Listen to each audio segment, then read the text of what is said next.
Hey everybody, so for my research topic, I decided to look at intrinsic motivation. So the essential question that I chose to focus on was, how do people learn? Again, I specifically wanted to research intrinsic motivation, and while doing this, I also looked at how the introduction of rewards can affect intrinsic motivation, and I looked at how extrinsic motivation compares to intrinsic motivation on learning. And then finally, I researched ways that we can better motivate our students intrinsically. So what is intrinsic motivation and what is extrinsic motivation? I want you all to go ahead and write in your notes what you think these are, and I'll give you a couple of seconds to do that.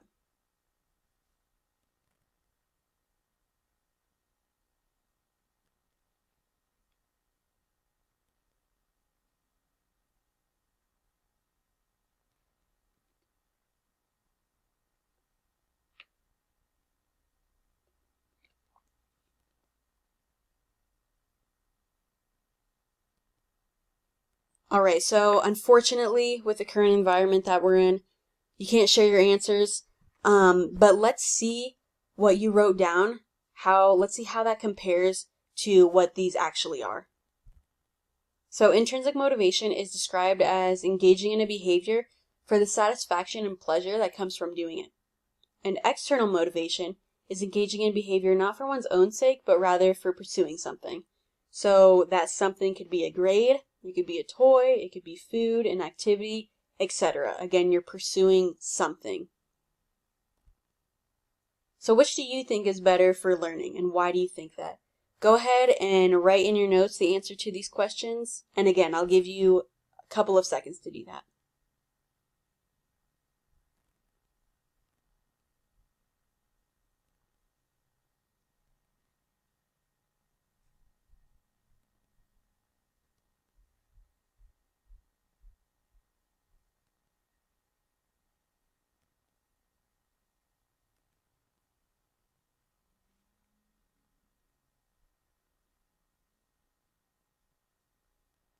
All right, again, I'd have you share, but unfortunately we can't do that.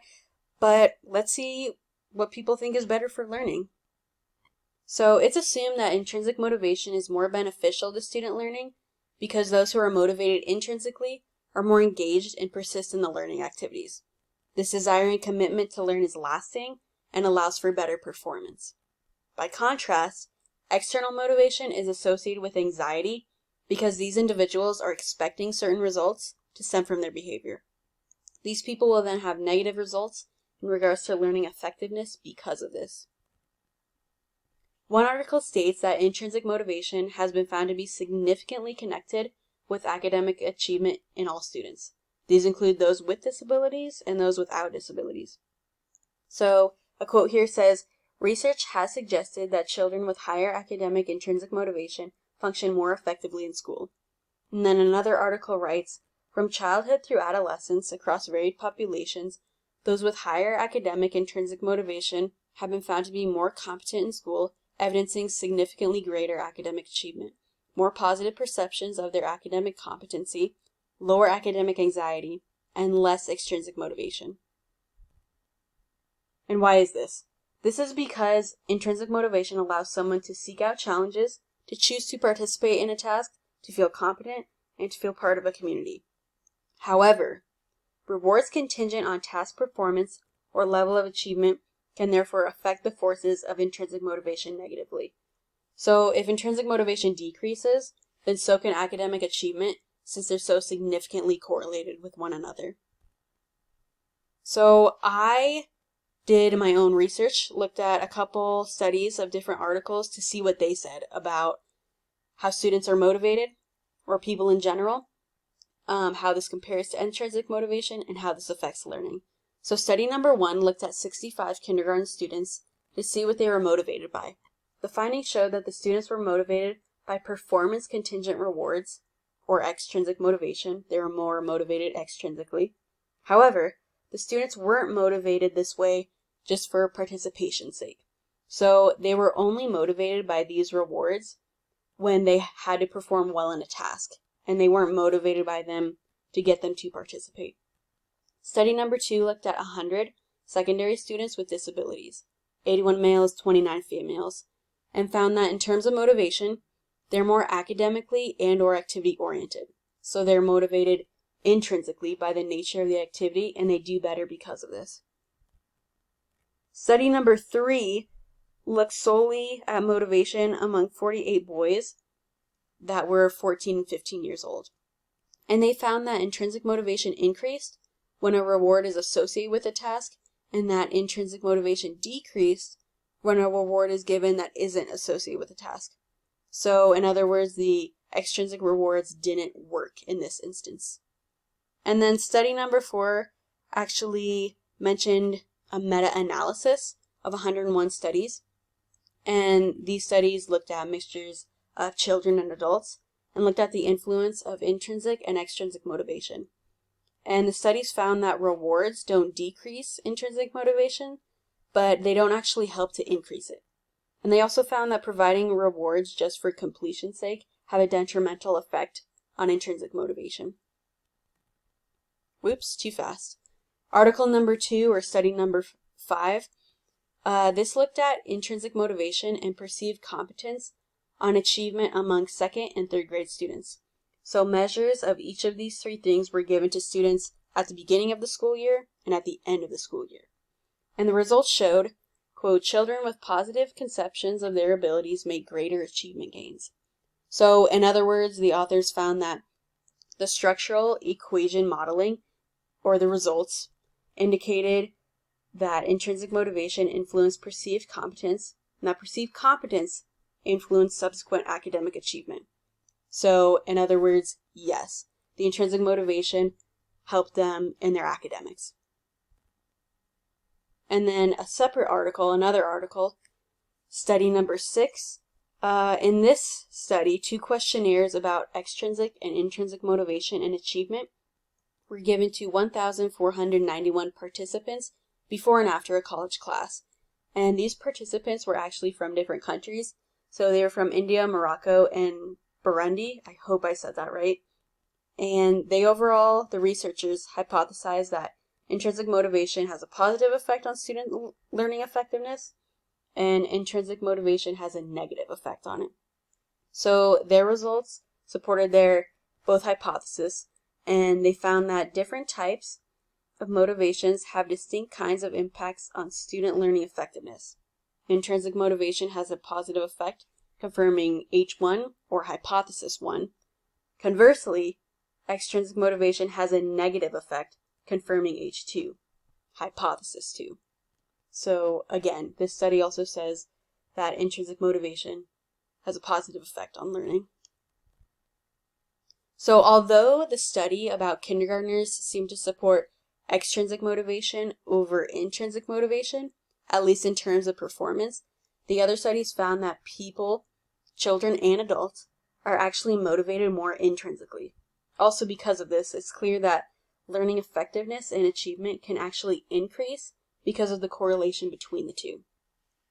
So this quote says, intrinsic motivation has a positive impact on learning effectiveness because it provides a personal commitment which in our opinion is lasting. By contrast, extrinsic motivation is associated with lower levels of learning effectiveness, since those students who are moved by this kind of motivation are usually focused on the future and anxious to achieve expected results. And then besides, this says motivational shift is more likely to occur during childhood than adolescence.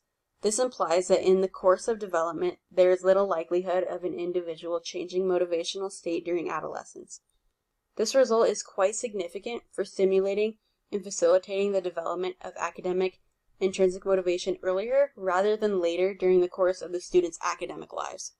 Also, students who enter adolescence with low levels of academic intrinsic motivation face several aspects of jeopardy with regard to their current and future education. So, since intrinsic motivation obviously is so correlated with academic achievement, it's better to introduce this kind of motivation earlier rather than later so that it can help students with their education. In conclusion, educational settings should spend the effort to increase students' intrinsic motivation since it would lead to a higher level of learning effectiveness.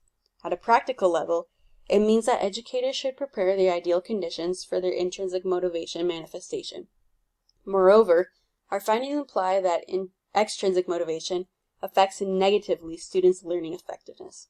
So how can educators go about doing this?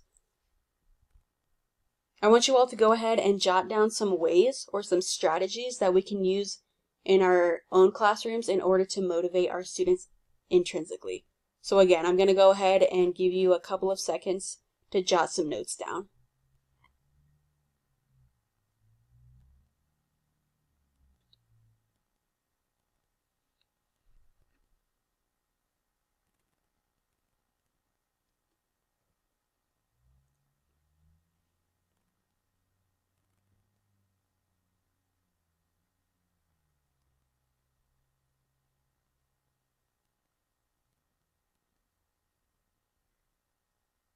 All right, so let's go ahead and see what you wrote down. Let's see how that compares to some strategies I found. So ways we can get our students motivated in our classrooms. So 1, involve students in the learning process. Teachers can enhance the intrinsic motivation of their students by allowing the students to feel that they're in control of their learning. 2, we can respond positively. Positive responses to questions posed by students can enhance their intrinsic motivation. 3, we can praise students. In the meta-analysis study, they found that verbal praise can increase intrinsic motivation.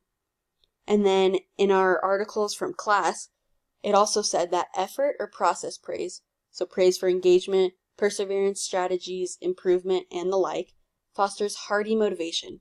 It tells students what they've done to be successful and what they need to do to be successful again in the future. So overall, praising students fosters a growth mindset in students, which creates motivation and resilience and leads to that higher achievement. 4, we can promote mastery learning. So one way to do this would be to help the student break the task up into manageable components and to set goals for completing each step. This will also imbue the student with a feeling of success as each goal is achieved.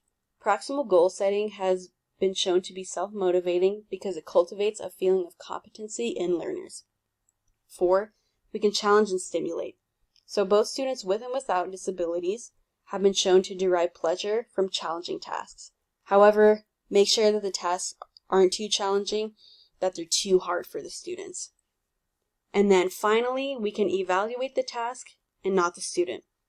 So evaluation should be based on the task rather than comparison with the performance of other students, because this interpersonal competition has been shown to actually decrease intrinsic motivation rather than increase it.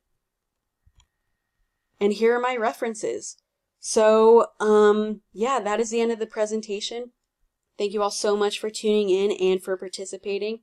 I actually had a really good time researching this. I thought it was very interesting. Again, thank you for tuning in, and I will talk to you all later. Bye.